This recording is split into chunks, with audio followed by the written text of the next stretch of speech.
할렐루야. 네. 반갑습니다. 한 주간 평안하셨는지요? 아멘. 네. 오늘은요, 오늘 읽었던 이 본문을 가지고 참된 믿음에 대해서 말씀을 전해 볼 거예요. 참된 믿음에 대해서. 자, 오늘 본문은 예수님께서 죽으시고 3일 만에 부활하신 장면을 살펴봤는데요. 사복음서에 모두 이 내용이 나옵니다. 그래서 이 내용을 다 취합해서 이것이 어떤 의미였는지. 자, 왜냐하면 제자들이 지금 부활하신 예수님을 소식을 듣고도 믿지 않았다 그랬어요. 믿지 못했다 그랬어요. 또 나가서 우리가 이제 살펴볼 텐데 부활하신 예수님을 만나고도 제자들의 믿음이 확장되지 않았던 모습도 볼 수 있어요. 그래서 어떻게 부활하신 예수님을 만났는데도 이 제자들은 믿음을 가지지 못했을까? 여기 초점을 맞추고 우리가 가진 믿음의 근거, 우리가 가진 믿음의 근거라는 제목으로 말씀을 전하도록 하겠습니다. 오늘은 내용이 이제 프린트를 좀 많이 보셔야 될 것 같고요. 함께 읽을 내용이 많으니까 우리 꼼꼼하게 찬찬히 한번 살펴보면서 말씀을 한번 나누도록 하겠습니다. 먼저 오늘 본문이죠. 마가복음 16장 1절, 2절, 2절 말씀 함께 읽겠습니다. 안식일이 지남에 막달라 마리아와 야고보의 어머니 마리아와 또 살로메가 가서 예수께 바르기 위하여 향품을 사다 두었다가 안식 후 첫날 매우 일찍이 해 돋을 때 그 무덤으로 가며라고 오늘 본문을 시작하고 있습니다. 자, 예수님이 부활하신 그 첫날이 바로 안식 후 첫날, 오늘로 따지면 주일이 된 거예요. 주일 새벽 아침이죠. 금요일이 안식일이었고요. 이 여자들이 나옵니다. 계속해서 나오는 여자들이죠. 막달라 마리아, 야고보 어머니 마리아, 또 살로메라는 여자가 있었어요. 이 여자들이 지금 순수한 마음으로 예수님의 그 사랑하는 마음으로 예수님을 장사 지내기 위해서 향품을 발라드리기 위해서 시신에 그 향품을 사서 안식일 전에 샀을 거예요. 분명히 금요일 날 오후에 사서 이것을 이제 안식이 지난 첫날 그 새벽에 찾아갑니다. 예수님의 시신을 찾아갑니다. 그러나 이 여자들은 아직 예수님의 부활에 대해서는 알지 못하는 상태라고 지난주에 말씀을 드렸죠. 단지 그냥 순수한 마음에, 사랑하는 마음에 예수님을 찾아갔을 거예요. 근데 이 여자들의 고민은 뭐였냐면 당시 무덤은 우리나라 산소 형태가 아니죠. 이스라엘 사람들은 돌을 깎아서, 돌을 파서 천연 돌을 이제 동굴을 만들어서 바위를 파서 무덤을 만들고 그 속에 시신을 안치시키는데 큰 돌로 막아놓습니다, 보통. 근데 여자들이기 때문에 이 돌을 어떻게 우리가 이걸 굴릴까 이거를 고민하고 갔던 거예요. 그 부분은 오늘 본문으로 한번 다시 볼게요. 마가복음 16장 3절 말씀, 한 절 말씀 같이 읽겠습니다. 서로 누가 우리를 위하여 무덤 문에서 돌을 굴려주리오 하더니, 그쵸? 이거 누가 돌을 굴려줄까? 이 얘기를 하고 간 거예요.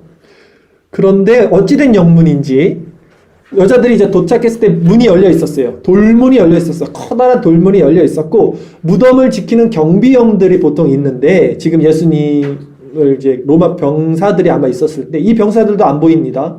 그리고 오히려 그 안에는 흰 옷을 입은 한 청년이 우편에 오른쪽에 있었다. 앉아 있었다. 이렇게 오늘 본문은 말하고 있어요. 한번 그 구절 다시 보겠습니다. 마가복음 16장 4절, 5절, 2절 말씀 같이 읽겠습니다. 눈을 들어본즉 벌써 돌이 굴러져 있는데 그 돌이 심히 크더라. 무덤에 들어가서 흰 옷을 입은 한 청년이 우편에 앉은 것을 보고 놀라매. 이 청년이 누구겠어요? 당연히 천사겠죠? 흰 옷 입은 청년이. 그리고 이 흰 옷 입은 청년, 이 천사가 더욱 놀라운 소식을 이 여자들에게 말합니다.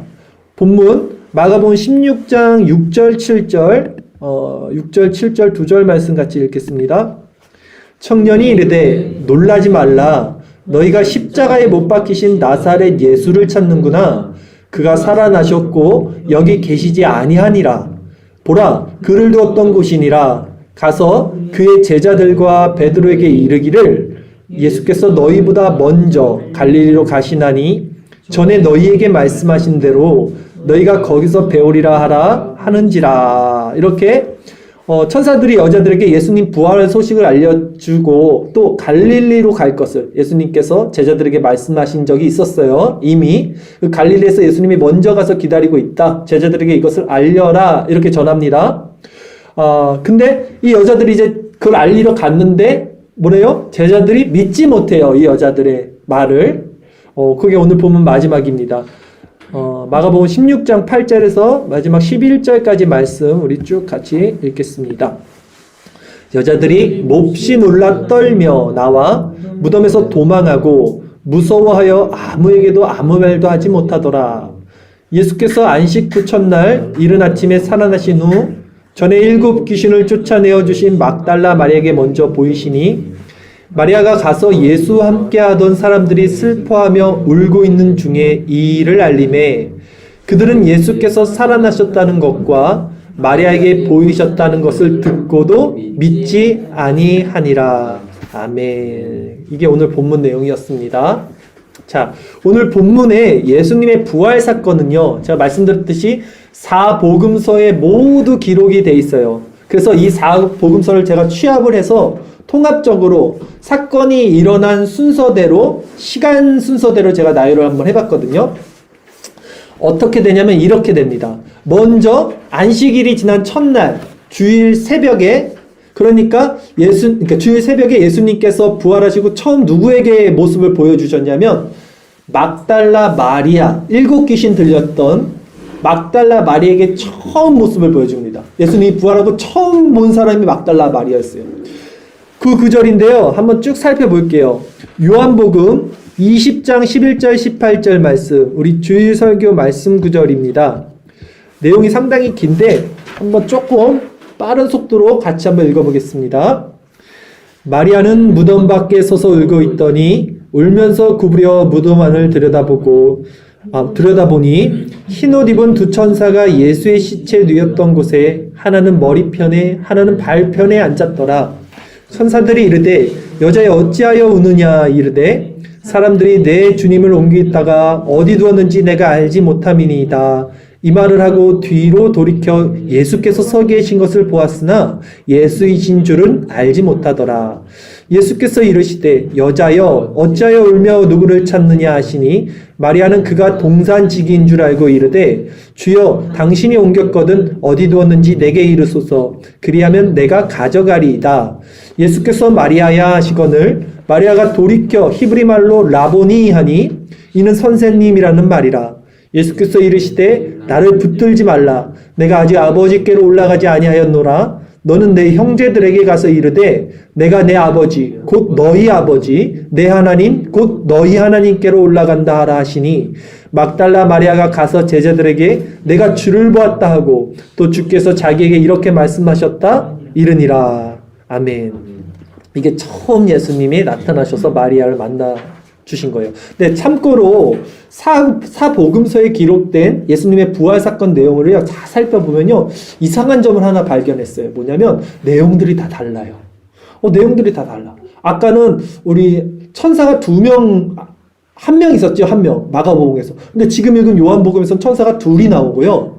또 어떤 데서는 여자가 지금 3명이 나왔잖아요. 근데 어떤 데서는 또 여자가 2명이 나와요. 그러니까 왜 이렇게 다르지? 이게 왜 이렇게 모순되지? 라는 생각이 드는데 이것은 저자의 관점이 다르고 또 사건이 일어난 시간적 차이가 있어요. 천사가 처음엔 2이 맞아요. 근데 한 사람이 있었을 때 봤을 때는 또 한 사람이 있었을 수도 있잖아요. 시간이 지나서 천사가 1명만 있을 수도 있고 이런 차이 때문에 생기는 오차로 이해를 하면 이해가 될 수 있을 거라 생각이 듭니다. 자, 어쨌든 주일 새벽에 이제 부활하신 후 제일 먼저 막달라 마리아에게 모습을 보이신 예수님이 그 다음에 이제 누구에게 보이셨냐면 그날 이제 주일 낮에 엠마오로 가는 제자들에게 모습을 보이십니다. 이 엠마오로 가는 제자들은 11제자는 아닙니다. 가룟 유다는 지금 이미 이 세상 사람이 아니고 다른 사람들이에요. 이 제자들 누군지 한번 살펴볼까요? 누가복음 24장 13절에서 15절까지 말씀인데요. 주일설교 말씀 구절 한번 같이 읽겠습니다. 그날에 그들 중 2이 예루살렘에서 25리 되는 엠마오라 하는 마을로 가면서 이 모든 된 일을 서로 이야기하더라. 그들이 서로 이야기하며 문의할 때에 예수께서 가까이 이르러 그들과 동행하시나 라고 되어 있죠. 여기서 그날에가 바로 주일입니다. 이 새벽이 지나고 낮이 된 거예요. 이때 예수님이 그들과 동행을 하셨어요. 자, 이 엠마오로 가는 제자들의 이름은 한 사람은 글로바라고 하는데 또 다른 사람 이름은 명시되어 있지 않습니다. 그리고 이들이 예수님을 이제 만나고 어떻게 됐냐면 마음이 뜨거워졌어요. 처음에는 예수님인지 몰랐다가 예수님 말씀 듣고 음식을 먹고 예수님인지 알게 된 다음에 마음이 뜨거워졌는데 예수님이 사라졌어요. 그래서 이들이 다시 고향으로 가던 길을 돌이켜서 예루살렘으로 올라갑니다. 거기에서 제자들을 다시 만나요. 그래서 제자들에게 말을 합니다. 예수님을 만났다고 우리가. 그리고 그 말한 시간이 저녁일 거예요. 이제 주일 저녁에 그 말했으니까 거기 누가 있겠어요? 제자들이 있었을 거 아닙니까? 11제자들. 그리고 엠마오로 가는 2제자가 있었을 거고 또 다른 사람들도 있을 거예요. 아마 여자들도 있었을 수 있어요. 이미 여자들 마리아가 예수님 봤었고 소식을 들었었고 천사들을 봤었고 그 방 안에 예수님이 이제 찾아오시는 거예요. 누가복음 24장 33절에서 36절까지 말씀입니다. 이제 주일 저녁에 이 제자들이 다 모인 상태에서 예수님이 이제 등장합니다. 같이 읽겠습니다. 곧 그때로 일어나 예루살렘에 돌아가 보니 11제자 및 그들과 함께한 자들이 모여 있어 말하기를 주께서 과연 살아나시고 시몬에게 보이셨다 하는지라. 두 사람도 길에서 된 일과 예수께서 떡을 떼심으로 자기들에게 알려지신 것을 말하더라. 이 말을 할 때에 예수께서 친히 그들 가운데 서서 이르시되 너에게 평강이 있을지어다 하시니. 예수님이 이렇게 3번째 등장을 합니다. 근데 여기서 가만 보면요, 이 본문 내용을 통해서 우리가 주일 아침에 제일 먼저 누굴 만나 주셨죠? 막달라 마리아를 만나고 나서 베드로도 아침에 만나 주셨다는 것을 알 수 있어요. 왜냐하면 여기 보면 주께서 과연 살아나시고 시몬에게 보이셨다 하는지라라는 구절이 있어요. 시몬이 베드로의 원래 이름이거든요. 베드로는 아침에 요한복음 구절을 보면 아침에 그 새벽에 이제 무덤에 갔다가 아무도 발견하지 못했다가 요한복음의 증언이지만 그 어느쯤에 분명히 또 시몬에게도 보여주셨다는 것을 이 누가복음을 근거로 알 수 있겠죠. 자, 어쨌든 이렇게 지금 막달라 마리아가 먼저 봤고 그리고 베드로가 봤을 거고 엠마오로 가는 2제자들이 봤을 거고 그날 이게 하루에 일어난 일입니다. 그리고 그날 저녁에 다 모인 상태에서 또 예수님이 등장을 하신 거예요. 그리고 나서 또 예수님이 언제 등장하시냐면 8일이 지난 다음에 등장하세요. 왜냐하면 그 자리에 도마가 없었나 봐. 도마가. 아시죠? 그래서 도마가 있던 그 자리에 예수님이 8일이 지나고 다시 그 방의 모습을 드러냅니다. 요한복음 20장 26절 27절 2절 말씀 우리 같이 읽겠습니다. 여드레가 지나서 제자들이 다시 집 안에 있을 때에 도마도 함께 있고 문들이 닫혔는데 예수께서 오사 가운데 서서 이르시되 너에게 평강이 있을지어다 하시고 도마에게 이르시되 내 손가락을 이리 내밀어 내 손을 보고 내 손을 내밀어 내 옆구리에 넣어보라. 그리하여 믿음 없는 자가 되지 말고 믿는 자가 되라. 이렇게 예수님이 8일이 지나고 나타나셨어요. 근데 이들이 이때도 문을 닫고 있었다는 것은 숨어 있었다는 거예요. 이상하지 않아요? 예수님 부활하신 걸 분명히 만났음에도 불구하고 계속해서 아직도 숨어 있어요, 이들이. 그쵸? 갈릴리로 가라 했는데 갈릴리로 가지도 않고 있어요. 8일이 지났는데도 지금. 왜 그런지 계속 한번 살펴볼게요. 자, 그리고 나서 이제 갈릴리로 가는 거예요. 그리고 나서 처음 여자들에게 그 천사들을 통해서 말했잖아요. 갈릴리로 가라. 예. 그래서 거기서 예수님을 만날 거다. 그래서 이후에 제자들이 갈릴리로 갑니다. 그 구절 한번 살펴볼게요. 요한복음 21장 1절 말씀입니다. 요한복음 21장 지금 잘 따라오고 계시죠? 1절 요한복음 잠시만요. 죄송합니다. 요한복음 21장 1절 말씀인데 거기 있나요? 네. 잠시만요.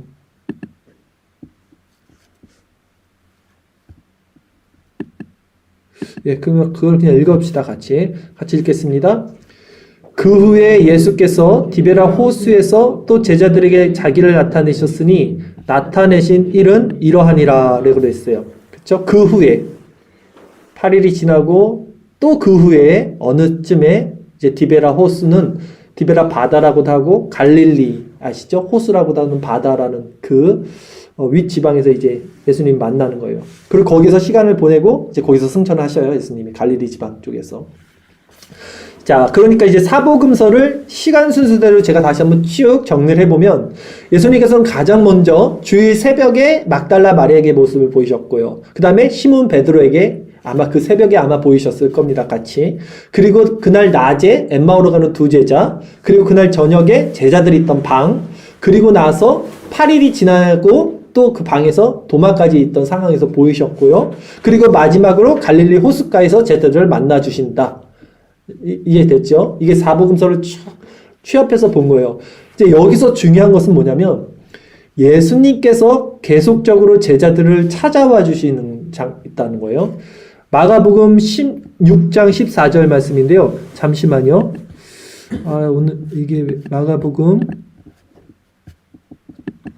16장 13절 14절 마가복음 16장 14절 말씀인데요.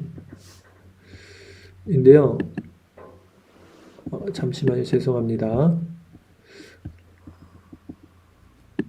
예, 마가복음 16장 14절 같이 읽겠습니다. 시작. 그 후에 11제자가 음식 먹을 때에 예수께서 그들에게 나타나사 그들의 믿음 없는 것과 마음이 완악한 것을 꾸짖으시고 이는 자기가 살아난 것을 본 자들의 말을 믿지 아니함일러라 이랬어요. 자, 이게 뭐냐면 제자가 음식 먹을 때 예수께서 그들에게 나타나사 그들의 믿음 없는 것과 마음이 완악한 것을 꾸짖으셨어요. 지금 왜냐하면 분명히 천사들을 통해서 예수님 부활했다는 소식을 전해 들었음에도 이들이 살아난 것을 본 자들의 말을 믿지 아니했다는 거죠. 제자들. 왜 믿지 않았을까요?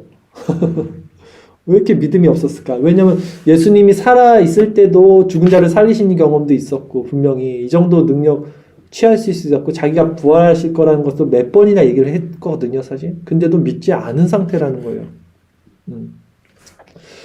근데 예수님이 이렇게 지금 책망만 하신 건 아니고 사실 처음 이 주일 밤에 그 방에 들어갔을 때 이들을 축복하시는 장면도 있어요. 이것도 한번 살펴볼까요?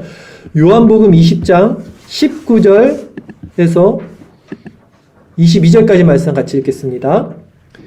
이날 곧 안식 후 첫날 저녁 때에 제자들이 유대인들을 두려워하여 모인 곳에 문들을 닫았더니 예수께서 오사 가운데 서서 이르시되 너희에게 평강이 있을지어다 이 말씀을 하시고 손과 옆구리를 보이시니 제자들이 주를 보고 기뻐하더라. 예수께서 또 이르시되 너희에게 평강이 있을지어다 아버지께서 나를 보내신 것 같이 나희도 너희를 보내노라 이 말씀을 하시고 그들을 향하여 숨을 내쉬며 이르시되 성령을 받으라. 네. 꾸짖으셨기도 했지만 왜 믿음이 없냐? 또 이렇게 성령을 받으라 라고 또 그들을 위로해 주시기도 했어요.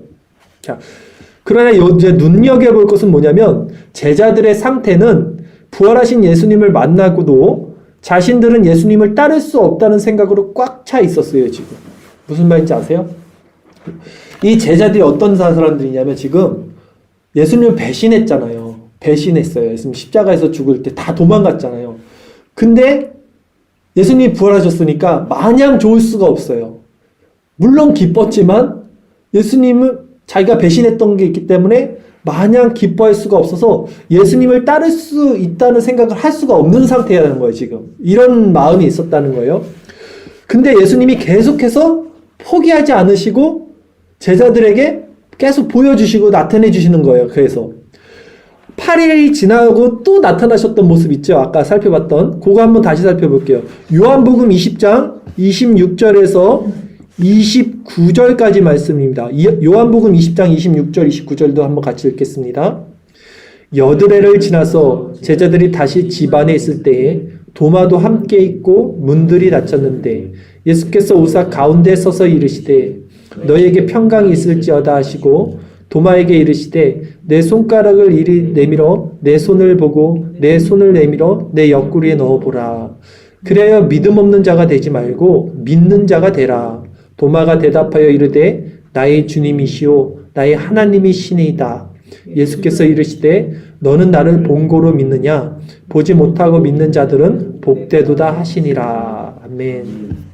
계속해서 예수님께서 제자들을 독려하시고 믿음을 다시 한번 이렇게 키워주시고 있는 거예요. 그 후에야 제자들은 결국 이제 어디로 가요? 갈릴리로 간다는 거예요. 예수님이 처음 불렀던 그 자리로. 근데 그 갈릴리로 가는 발걸음도요, 여러분, 제자들이 마냥 기쁨의 발걸음이 아니었어요. 왜냐하면 이들은 아직도 자기가 예수님을 따라갈 수 없는 존재라는 것이 너무나 확실했기 때문에 자포자기한 상태에서 그냥 나는 물고기나 잡아야겠다. 나는 원래 어부니까 거기로 가야겠다라는 심정으로 갈릴리로 갔다는 것을 우리가 성경을 통해 알 수 있어요. 요한복음 21장 2절 3절 말씀 한번 볼까요? 같이 읽겠습니다. 시몬 베드로와 디두모라 하는 도마와 갈릴리 가나 사람 나다니엘과 세베대의 아들들과 또 다른 제자 둘이 함께 있더니 시몬 베드로가 나는 물고기 잡으러 가노라 하니 그들이 우리도 함께 가겠다 하고 나가서 배에 올랐으나 그날 밤에 아무것도 잡지 못하였더니 라고 되어 있죠. 자, 이들이 이제 어부 출신이잖아요. 그리고 이제 갈릴리로 갔어요. 그러나 이들의 지금 상태는 그렇게 좋지 않아요. 예. 예수님의 제자로서 사람 잡는 물고기를 잡으러 가는 게 아니라 진짜 그냥 물고기나 잡으러 했다 나는. 이제 요런 수준에서 지금 아주 자포자기한 침울한 상태에 있었어요. 자, 그러니까 결국 예수님의 부활이 확증되면 될수록 제자들은 더욱 자신들의 비참함이 드러났어요. 지금 자신들은 결코 예수님의 제자가 될 수 없다는 생각이 더욱 커진 거예요. 이게 생각해 보세요. 우리 생각과 반대야. 예수님이 부활했다는 것을 들었고 예수님 부활한 예수님 만났으면 이제 다시 한번 힘을 얻을 것 같은데 오히려 제자들의 상태는요. 예수님이 부활한 것이 확신되자 자기 자신이 너무 비참해져서 오히려 예수님을 따를 수 없다 나는. 예수님의 제자가 될 수 없다라는 것이 더 드러났다는 거예요. 그러나 예수님은 이런 자기 절망 가운데 갈릴리로 이제 모여든 그 제자들에게 다시 한번 나타나셔서 그들을 위로하시고 그들의 사랑을 고백을 받으시죠. 내가 주를 사랑하는지 주께서 아십니다. 이제 여기서 나오는 고백이거든요. 그리고 다시 그 사도직을 제자들에게 위임을 하시죠. 자, 그렇게 이제 그들은 어떤 존재가 됐어요? 이 상태쯤 되면 이제 갈릴리 바다, 디베랴 바다 그 새벽에 예수님 만나고 나서는 이제 이들 마음속에는 예수님밖에 안 남았어요. 그쵸? 내가 주를 사랑하는 줄 주께서 아십니다. 이 고백을 했잖아요. 이제 베드로가. 근데도 그럼에도 그들의 상태는 죄인됨의 자각으로 인해서 이제 자기 자신의 실존이 너무나 드러났어요. 베드로가 자기 자신을 정확히 알게 됐어요. 그래서 아무 힘도 없는 그런 무력한 상태에 있었어요. 이게 우리 생각과 다른 거예요, 지금. 이쯤 됐으면 사도직도 받았어요. 내 양을 먹이라. 내 양을 치라. 이거 받았어요. 예수님께 직접. 그러면 힘을 내서 열심히 전도할 것 같은데 오히려 베드로의 상태는 그런 상태가 아니라는 거예요, 여러분. 이게 어떤 말씀인지 아세요? 이게 겸비된 심령이에요, 지금. 베드로의 상태가. 그럼에도 이제 그들 마음 안에는 오직 예수님밖에는 남은 것이 없어요, 또. 예수님밖에 없어요. 그래서 예루살렘을 떠나지 않고 성령을 기다리라는 이 예수님의 말씀에 또 순종할 수밖에 없어서 가서 기도에 전혀 힘쓰고 있는 거예요. 기도에 힘쓰고 있으면서도 이들에게는 힘이 없어요. 자기에게 지금. 자기를 의지할 수가 없는 상태에서 또 예수님밖에 남지 않았기에 순종하여 간 겁니다. 누가복음 24장 49절에서 53절 말씀입니다. 같이 읽겠습니다. 볼지어다 내가 내 아버지께서 약속하신 것을 너희에게 보내리니 너희는 위로부터 능력으로 입혀질 때까지 이 성에 머물라 하시니라. 예수께서 그들을 데리고 베다니 앞까지 나가사 손을 들어 그들에게 축복하시더니 축복하실 때에 그들을 떠나 하늘로 올려지시니 그들이 그에게 경배하고 큰 기쁨으로 예루살렘에 돌아가 늘 성전에서 하나님을 찬송하니라. 아멘. 예수님의 말씀을 듣고 예루살렘에 가서 또 기다리면서 기도하고 있던 장면이잖아요. 그리고 결국 이제 어떻게 된지 아시죠? 사도행전에서 이 일이. 성령이 오시죠. 오순절. 성령이 오시고 이제 그때 그들에게 능력 있는 믿음이 부어지죠. 제가 왜 지금까지 이렇게 장황하게 부활하신 예수님이 제자들을 이렇게 만나주신 내용들을 전했을까요, 여러분? 지금 이 내용들을 딱 통해서 여러분 지금 어떤 걸 느끼세요? 제자들이 여러분 어떤 자들이었냐면 예수님과 3년 반을 동거동락을 했고요. 수많은 기적들을 목도했고요. 나가서 자기 자신이 귀신을 쫓아내고 큰 권능을 행했어요. 물 위를 걷고 다 했어요. 그런 자들이에요. 그러나 그것이 그들의 믿음의 근거가 될 수 없었다는 걸 말씀드리는 거예요. 그걸 다 경험한 사람들인데 믿음이 아예 바닥이 나버렸어요. 예수님이 부활했다는 소식을 듣고도 믿지 못할 정도로. 그러니까 우리가 경험한 것들도 많고 체험한 것들도 많고 받은 은혜들도 많은데 그게 우리 믿음의 근거가 될 수 없다는 말씀 제가 드리는 거예요. 아니 그럼 뭐가 우리의 믿음의 근거야? 내가 예수님 체험했는데, 내가 능력을 베풀었는데, 내가 기적을 행했는데, 근데 그게 믿음의 근거가 아니라는 것이 드러나는 거예요. 제자들의 모습을 통해서. 사람들은 자꾸 믿음의 근거를 자신들의 체험과 자신들이 받은 능력, 자신들이 가진 능력, 받은 능력이라기보다는 가진 어떤 능력과 이런 것에서 찾아요.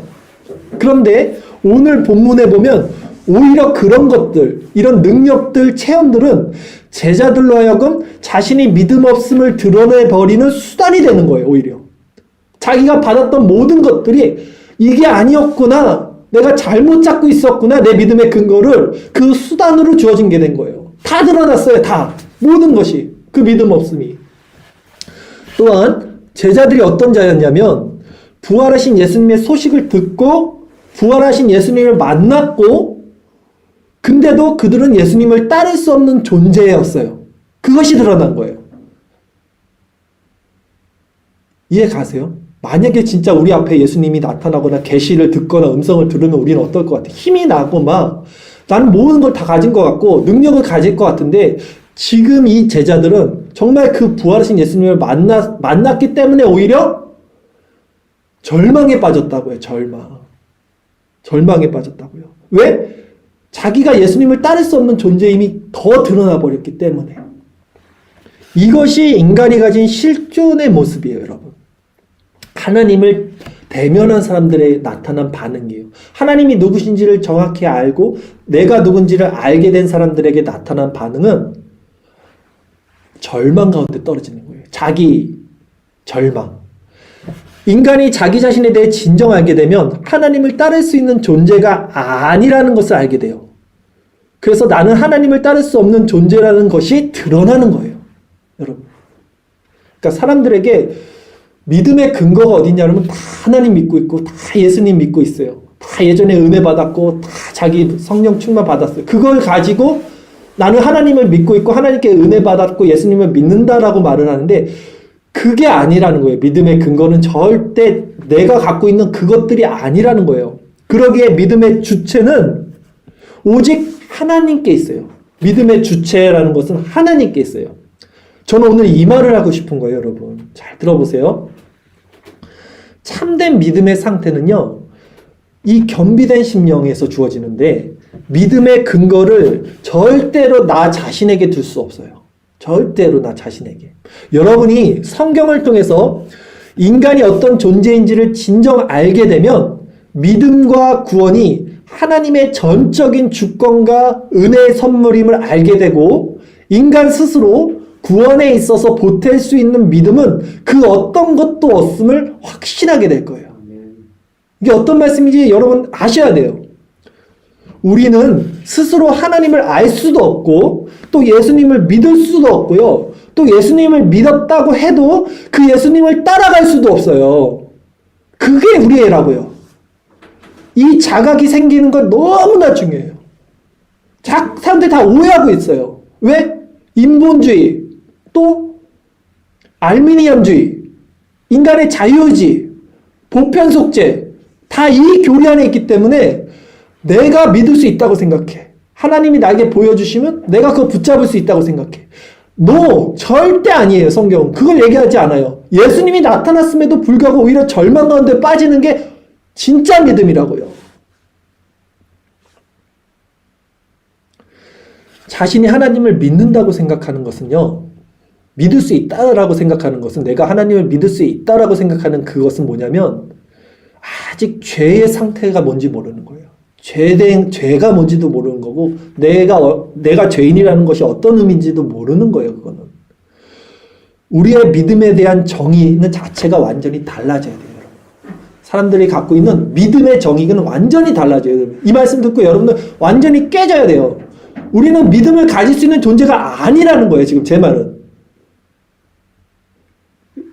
이해가 안 가시더라도 절대 우리는 믿음을 가질 수 있는 존재가 아니에요.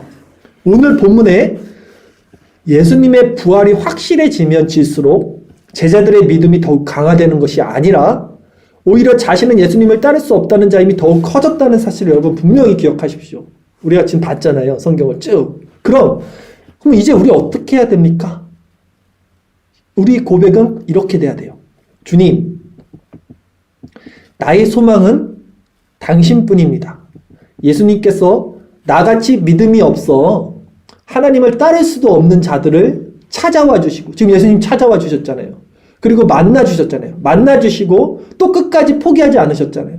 포기하지 않으시고 또 깨닫게 해주시고 변화시켜 주시지 않는다면 저는 참된 믿음을 가질 수 없습니다. 이것이 나의 소망입니다. 그걸 붙잡는 거예요. 그걸. 거기 나의 믿음이 어디 들어갈 자리가 있어요. 어디. 또 나의 믿음 없음 또한 들어갈 자리가 없어요. 거기는. 다른 말로는요. 나는 믿음이 없어. 이것도 교만이라고요. 나는 믿음 있어. 이것도 교만이지만 내가 어떻게 구원받아. 이런 모습으로. 내가 어떻게 지금 내 이 모습, 내 안에 이 죄성을 가지고 내가 어떻게 구원받아. 똑같은 교만이에요. 이것도. 믿음이 없는 거예요. 둘 다. 믿음의 근거는 그런 게 아니라 나에게 있는 게 아니기 때문에 내가 믿음이 아무리 좋아도 그게 믿음의 근거가 아니고 내가 믿음이 아무리 없어도 그것도 믿음의 근거가 아니라는 거예요. 근데 교회에서 자꾸 할 수 있다 하면 된다 해보자. 그거 맨날 외쳤거든요. 뭘 하면 돼요? 뭘 할 수 있어요? 뭐를.